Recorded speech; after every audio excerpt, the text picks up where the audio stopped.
बिस्मिल्लाहिर्रहमानिर्रहीम। अस्सलामुअलैकुम। Welcome to my channel cooking with Aruba. आज मैं आपके लिए जो रेसिपी लेकर आई हूँ वो है चिकन मसाला करी। ये बिल्कुल कॉर्मा स्टाइल में होती है, लेकिन बहुत जल्दी बन के रेडी हो जाती है और बहुत ही डिलीशियस और यमी होती है। आप बना के ज़रूर ट्राई कीजिएगा। अगर आपको मेरी रेसिपी पसंद आए देखने के बाद तो प्लीज़ मुझे लाइक कीजिए, मेरे चैनल को सब्सक्राइब कीजिए और बेल आइकन को ज़रूर हिट किया कीजिए। इससे हम नए आने वालों का बहुत हौसला मिलता है और हमें बहुत मोटिवेशन मिलता है। और अपने दोस्तों और फैमिली मेम्बर्स में रेसिपी को शेयर कीजिए। तो चलिए स्टार्ट करते हैं। बिस्मिल्लाहिर्रहमानिर्रहीम। मैंने एक कढ़ाई ले ली है, उसमें 1 कप ऑयल ले रही हूँ, 1 कप के बराबर। और जब ऑयल गर्म हो जाएगा तो मैंने 3 मीडियम साइज़ की प्याज कट करके रखी हैं। उन प्याज को मैं इसमें ऐड कर दूंगी और प्याज को मैंने गोल्डन फ्राई करना है।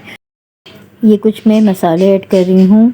ये थोड़ी सी काली मिर्चें हैं, थोड़ी सी लौंगे हैं, 1 बड़ी काली मिर्च है और थोड़ी दालचीनी है। थोड़ा सा 1 चम्मच के बराबर मैंने सफ़ेद ज़ीरा लिया है। थोड़े से मैंने ये तेज़पात के पत्ते लिए हैं और 1 चम्मच नमक, 1 चम्मच पिसी हुई मिर्चें, 1 से 1.5 चम्मच पिसा हुआ धनिया, 1 चम्मच ही हल्दी पाउडर लिया है और आधा चम्मच के बराबर मैंने जायफल जावित्री को बिल्कुल बारीक पीस के पाउडर लिया है और 1 प्याली मैंने दही ली है। ये देखिए प्याज मेरी तकरीबन गोल्डन फ्राई हो चुकी है। तो अब इस प्याज को हम बाहर निकाल लेंगे छान के।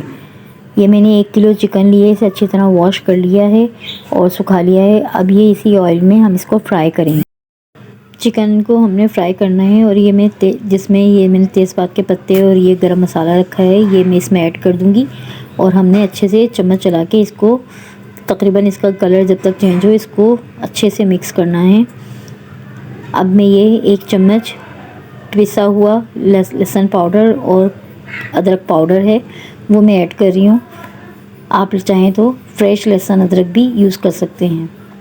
अब हमें इसे अच्छे से मिक्स करना है ऊपर नीचे करके, ताकि ये फ्लेवर इसका अंदर अच्छी तरह से बैठ जाए।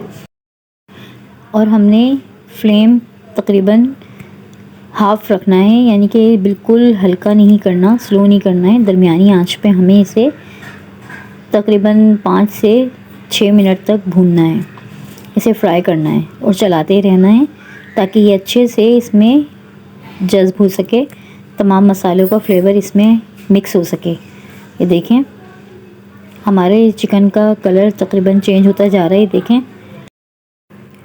अभी तक देखें हमने कोई पानी इसमें ऐड नहीं किया है। और अब इसका जब कलर चेंज होने लगे तो इसी पॉइंट पर अब मैंने जो पिसे हुए मसाले रखे थे वो इसमें ऐड कर देंगे। ये देखें मैंने इसमें ऐड कर दिए हैं। अब इसे ऐड करने के बाद भी हमें बराबर से चम्मच चला के इसे मिक्स करना है अच्छी तरीके से, ताकि इन मसालों का फ्लेवर अच्छी तरह से चिकन में आ सके, चिकन अंदर तक जज़्ब कर ले इन मसालों का फ्लेवर। अब देखें इसको हमें बराबर चलाते रहना है। इसे 5 मिनट हम भून लेंगे।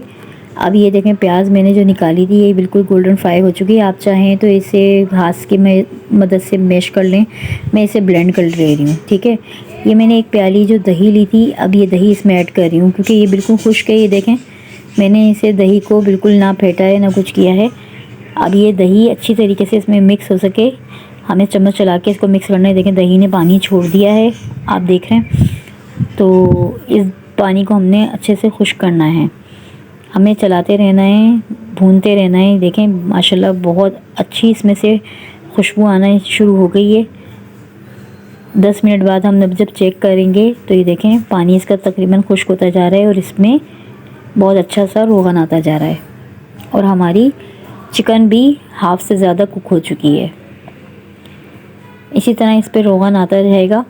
हम इसे भूनते भूनते इसे बिल्कुल रेडी कर लेंगे। दही का पानी बिल्कुल खुश्क होने लगा है। अभी तक हमने इसमें कोई पानी ऐड नहीं किया है।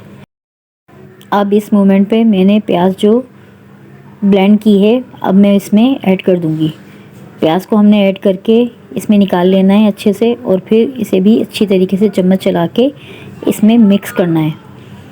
ये देखें मैंने 2 मिनट के लिए कवर करके रख दिया था। ये देखें इसमें कितनी अच्छी सी ग्रेवी बनती जा रही है। अब मैं इसमें 5-6 हरी मिर्चें साबुत ऐड कर रही हूँ ताकि हरी मिर्चों का भी फ्लेवर इसमें आ सके।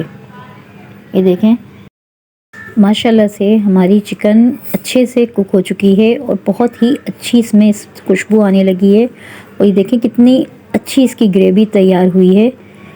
अब इसके अंदर मैं थोड़ा पानी ऐड करूँगी, तकरीबन हाफ़ गिलास के बराबर। हमने इसकी भुनाई में ही बिल्कुल इसको रेडी कर लिया है। देखें हाफ़ गिलास मैंने ऐड किया है, आप चाहें कितना भी कम ज़्यादा कर सकते हैं, क्योंकि मुझे हद से ज़्यादा पतला नहीं करना है। अब इसे मैं 5 मिनट के लिए तेज़ आंच करके हल्की आंच पे रख दूँगी। ये देखें अब कवर हटा के हम देखेंगे ये हमारा सालन बिल्कुल रेडी हो चुका है और बहुत अच्छा लग रहा है। इसे मैं डिश आउट कर लूँगी, एक डिश में निकाल लूँगी। देखें यकीन मानिए ये बहुत ही मज़ेदार सालन रेडी हुआ है। आप बना के ज़रूर ट्राई कीजिएगा, यकीनन आपको पसंद आएगा। हरे धनिए से इसकी मैंने गार्निश कर ली है। ये देखिए बहुत ही अच्छा लुक आया है।